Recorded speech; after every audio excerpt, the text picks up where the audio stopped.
Olá pessoal, tudo bem? Professor Pitt apresentando mais uma aula de Física Básica direcionada para o ensino médio. A nossa aula de hoje abordará os conceitos científicos que envolvem eletrostática, assunto essencial aí para o início das turmas do terceiro ano e, consequentemente, para você entender toda a complexidade aí da eletricidade. Em termos gerais, a eletrostática é uma área da física que se destina ao estudo das cargas elétricas em repouso e dos fenômenos relacionados a elas.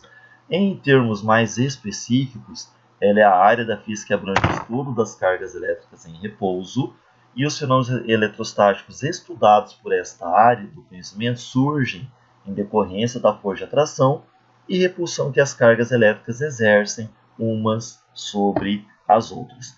Nesta aula, falaremos sobre algumas das principais propriedades da eletrostática, tais como carga elétrica, eletrização, força elétrica, potencial elétrico, campo elétrico e energia potencial elétrica. Tá certo que na aula de hoje nós abordaremos primeiramente até carga elétrica e os processos de eletrização.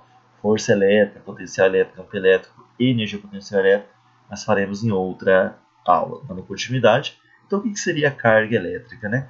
A carga elétrica é uma propriedade intrínseca, ou seja, própria das partículas fundamentais da matéria, como prótons e elétrons, assim como a massa. Corpos eletricamente neutros apresentam a mesma quantidade de cargas elétricas positivas ou negativas. Né? A unidade da carga elétrica no Sistema Internacional de Unidades é em homenagem ao Charles Augustin de Coulomb, ou seja, qualquer unidade de carga que você for trabalhar, ela é dada em Coulomb, que é simbolizada pela letra C. Aqui nós temos a estruturação do átomo de Sommerfeld. Né? Você tem um núcleo aqui, que é constituído de prótons, que possuem cargas elétricas positivas, e nêutrons, né, que não possuem carga. É um elemento assim, que estrutura o núcleo, né, já que ele não é portador de carga. E o elétron, que fica orbitando em torno desse núcleo, é um portador de carga elétrica negativa. Aqui nós temos as partículas fundamentais aqui.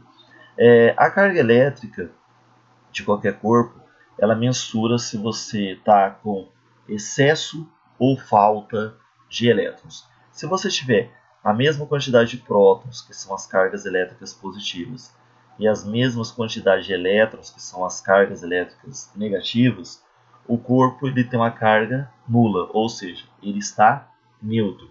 A mesma quantidade de prótons é equivalente à quantidade de elétrons.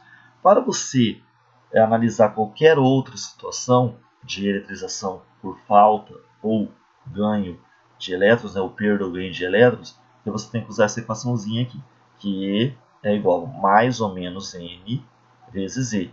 Esse aqui representa a quantidade de carga elétrica, isso aqui se o corpo estiver eletrizado, que é dado em Coulomb. Esse N ele representa o número de prótons ou em elétrons em excesso. Aqui nós podemos só tratar do elétron, número de elétrons ou prótons. Né?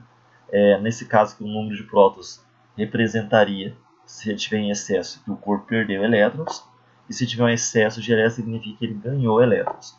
E o N representa o número inteiro, né, que vai de 1, 2 ao infinito. O E representa a carga elementar, que é dado por E igual a mais ou menos, né, faltou menos aqui, 1,6 vezes 10 a menos 19.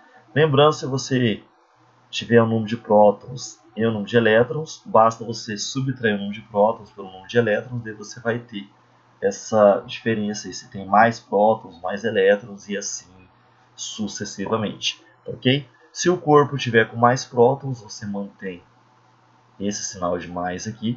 Se tiver mais elétrons, você mantém esse sinal de menos aqui. Aqui nós podemos até verificar nesse exemplo aqui. Então, nessa situação, o número de prótons corresponde a 7 e o número de elétrons, nesse caso aqui, corresponde a 11. Quando você subtrai aqui, você vai ter em módulo, logicamente, né, 7 menos 11, daria menos 4. Então você tem um excesso de elétrons desse corpo, equivalente a 4 aqui. Quando você vem aqui e joga aqui, N, que é o número de elétrons, 4, a carga elementar do elétron é 1,6 vezes 10 menos 19, acompanhada do sinal de menos. Daí você vai ter 4 vezes 1,6, dá menos 6,4 vezes 10 elevado a menos 19. Esse valor aqui estando dentro de 1 e 9, que é o a notação científica, você não precisa achar mais nada. Então a carga que esse corpo possui nesse momento vale menos 6,4 vezes 10 a menos 19 coulomb. Esse menos aqui indica que ele está com excesso de elétrons. Se desse mais aqui, ou seja, tivesse mais prótons, significaria que ele estaria com falta de elétrons e excesso de prótons. Tá ok, pessoal? Tranquilo? Dando continuidade. Além disso, a carga elétrica é uma grandeza física quantizada, isto é, ela representa um valor mínimo, de forma que não é possível encontrar corpos eletrizados com um módulo de carga elétrica menor que esse valor, chamado de carga fundamental, geralmente denotado pela letra I. Então, não terá um valor de carga menor do que esse aqui, 1,6 vezes 10 elevado a menos 19 coulombs. Os prótons e elétrons apresentam exatamente esse mesmo valor, e a única diferença é que o do próton seria acompanhado do sinal de mais e do elétron seria acompanhado do sinal de menos. Portanto, quando o corpo está eletricamente carregado, sua carga é um múltiplo inteiro da carga fundamental, uma vez que a eletrização ocorre a partir da adição ou remoção de elétrons, visto que os prótons encontram-se ligados no interior do núcleo atômico, tá bom? Aqui nós temos novamente a nossa equaçãozinha, né, que representa a quantidade de carga, né, ou o modo da carga elétrica, dado em coulomb. O N nós apresentamos na versão anterior por maiúsculo, que na maioria dos materiais você vai encontrar ele uma versão minúscula, né, que representa o número de elétrons em falta ou em excesso. E o E é a carga elétrica fundamental, 1,6 vezes 10 a menos 19. Se for do elétron é negativa, se for do próton é positivo. Aqui nós temos esse mapa mental, né, do Brasil Escola, que trata aqui da quantização da carga elétrica. Então, a carga elétrica de um corpo é determinada por um múltiplo inteiro da carga fundamental, ou seja, Q é igual a N vezes Z. A carga fundamental é o menor valor de carga existente. Prótons e elétrons têm esse valor de carga, ou seja, 1,6 vezes 10 elevado a menos 19.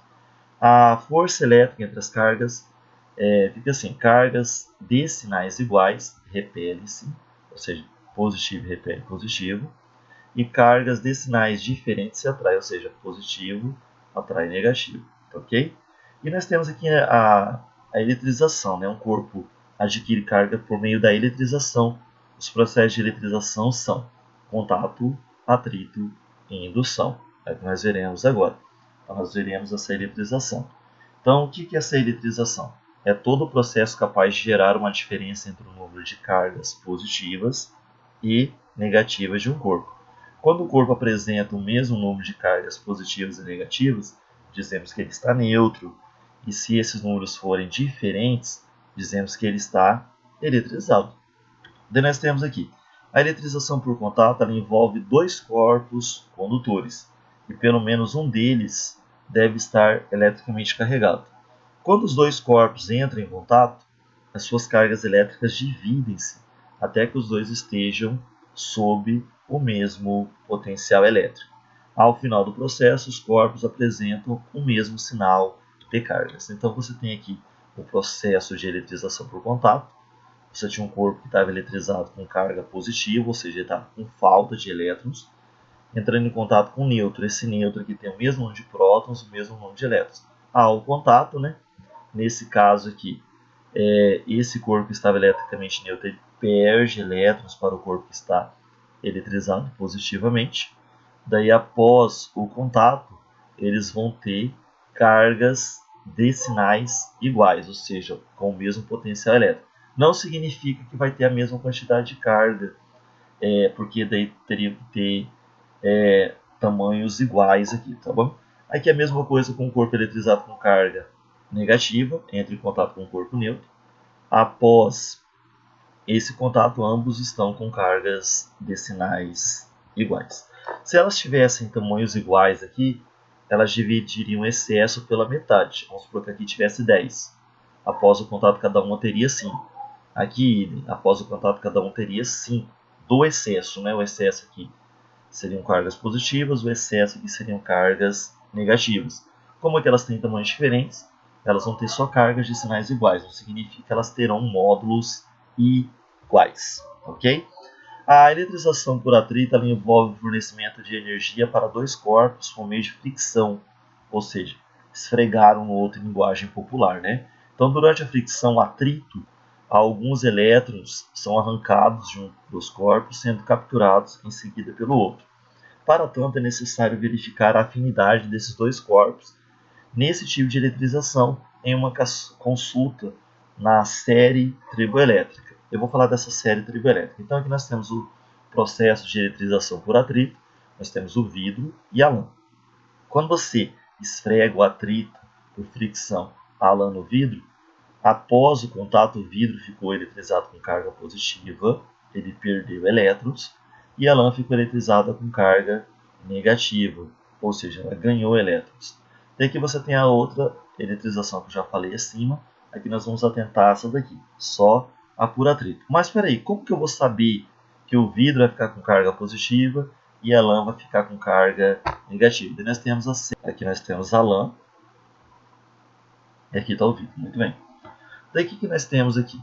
O vidro, o que nós temos nessa série triboelétrica? Quem está acima fica com carga positiva.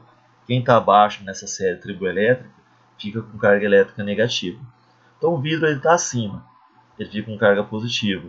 A lã está abaixo, ela fica com carga elétrica negativa. Então, através dessa série triboelétrica, né, se você tratasse pele humana com couro, a pele humana ficaria com carga positiva, o couro com carga elétrica negativa. Se você tratasse silicone com teflon, o teflon ficaria negativo, o silicone positivo. Ok, pessoal? E a eletrização por indução ocorre pela aproximação relativa entre o corpo eletricamente carregado, chamado de indutor, e um corpo condutor chamado de induzido. A presença do indutor gera uma separação de cargas no corpo induzido, chamada de polarização. A partir dessa separação, aterra-se o induzido no chão, né, através de um condutor, fazendo com que suas cargas fluam através de um fio terra. Né? Daí o que nós temos aqui? Você tem aqui o indutor e o induzido. Esse induzido, nesse primeiro momento aqui, ele está eletricamente neutro, então o mesmo número de prótons e o mesmo número de elétrons. Quando você aproxima-se um indutor com carga elétrica negativa, ele atrai as positivas e repele as negativas. Você tem aqui cargas induzidas, ou seja, o corpo ficou polarizado, né? Ou seja, de um lado está com carga positiva, do outro com carga elétrica negativa. O que você faz? Se você ligar essa parte eletrizada com um fio terra, ou seja, um condutor ligado à terra, essas cargas aqui, elas vão para a terra, ou seja, vão se movimentar ou serem descarregadas na terra. E se você afastar isso aqui rapidamente, esse corpo aqui vai ficar eletrizado com o que sobrou nessa extremidade aqui, com carga elétrica positiva, ok? Então, todos os processos de eletrização ocorrem de acordo com os princípios da conservação da carga elétrica e da energia. Ou seja, antes e depois da eletrização, o número de cargas e a quantidade de energia entre as cargas devem ser iguais. Tudo bem, pessoal? Então, aqui nós temos as nossas referências para leituras complementares. Espero que vocês tenham compreendido a nossa aula de hoje. Nós voltaremos aí em breve com uma explanação no plano. Tá ok? Valeu, felicidade e sucesso a todos. Abraço.